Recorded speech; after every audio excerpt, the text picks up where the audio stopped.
Let's go, Jeremy Plum!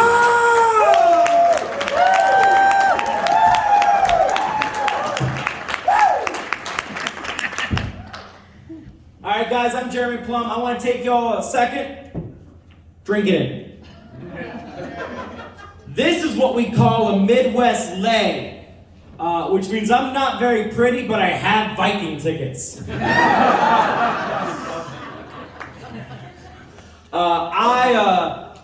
I'm a liar. I like to tell... Babyface gave it away, huh?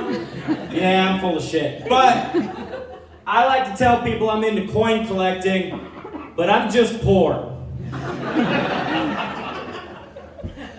Never found love in a hopeless place, but I did have sex in Indiana, so that counts. When I was 8 years old, I lost my grandma. Turns out she was in the bread aisle.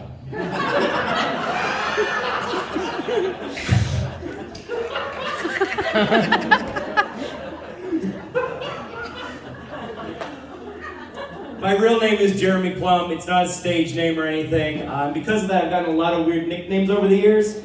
I've been called Plumberry by my coworkers, J-Dog by my college roommate, and Irreconcilable Differences by my parents' divorce lawyer. Actually, my dad, he has a special nickname for me. He calls me Casper the Friendly Ghost. It's because I'm pale, I have a big head, and I'm dead to him.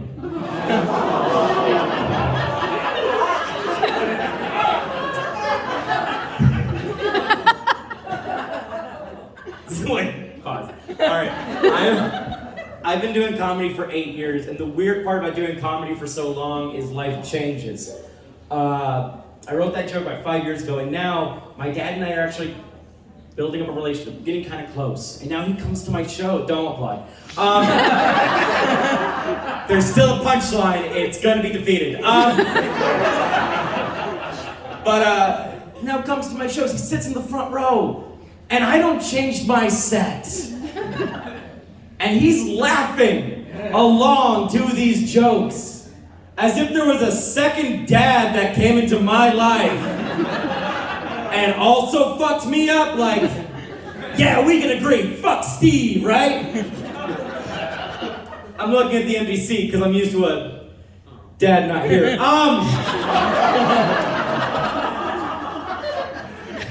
That's called prop comedy. If you couldn't tell by all that, I do go to therapy. Because what's the point of childhood trauma if you can't relive it? And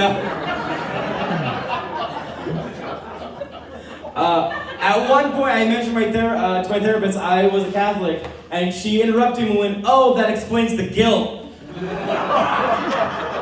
You can't sum me up in a sentence and then still charge me full price. That's not fair. I don't like doing that joke, mostly because it's not funny, but the silence in that means it's real. But mostly because when I get off stage, people go up to me and say, "Oh, so you're trying to fix it and you're gonna get a cure, right? Like, this is fixable."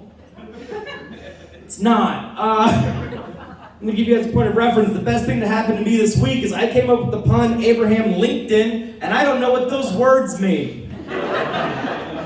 No, I spend $200 a week on my problems. I'm keeping them. That's an investment.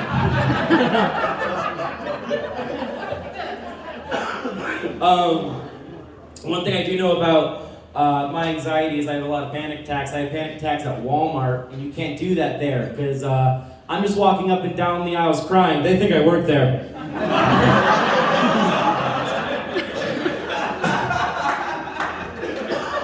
I also grew up very Catholic, so then my therapist wants to say it's connected, and they're right. I grew up very, very Catholic. I used to live next to a church, and it was okay. It was a little weird when I got older. I got to the point where everyone else was calling him father, and I was calling him daddy.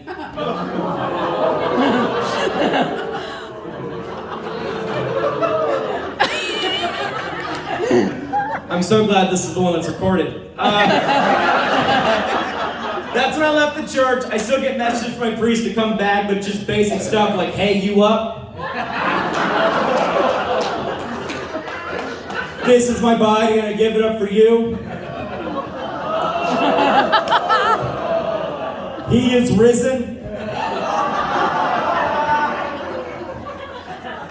I thirst. Anyways. Thank you, that's the real Catholic. Because they know they can laugh at it and go to confession tomorrow. That's our get out of jail free card. I loved being Catholic. For me, it was I got to devote my body, my soul to a higher power that had the answers that I didn't have, which is just a fancy city talk way of saying I cried when I jacked off till I was 28.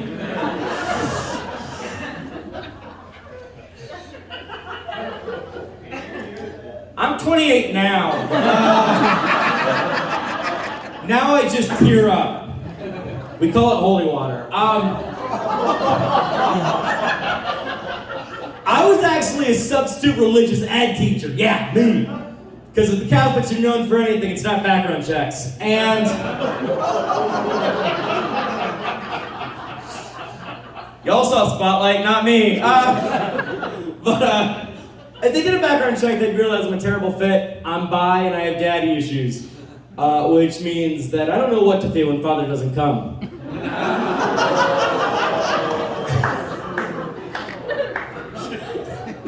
You guys ever think about the one that got away? No?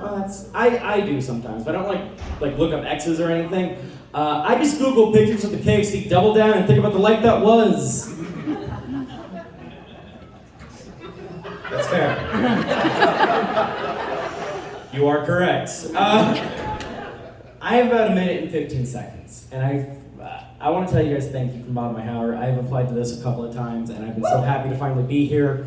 This is one of my comedy goals. I'm so happy to be here with you guys tonight, and I thank you.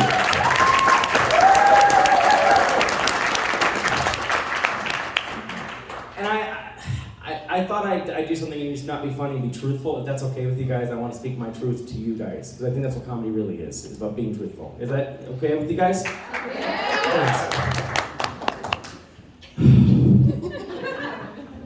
Thanks. So Wendy's has 3 sandwiches called the Baconator, Son of the Baconator, and Baconator Jr., which means at least twice that first sandwich fucked. Wait, I'm not saying to be crass or dirty. I'm saying it because I'm correct.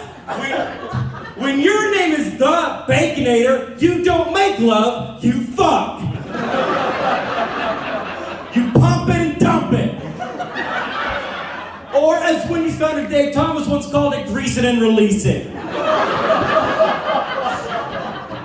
that leads to the age-old question, who fucked that bacon burger? I don't know, and it's not my place to say. But it is called a loaded baked potato for a reason. Guys, get up your house, everybody!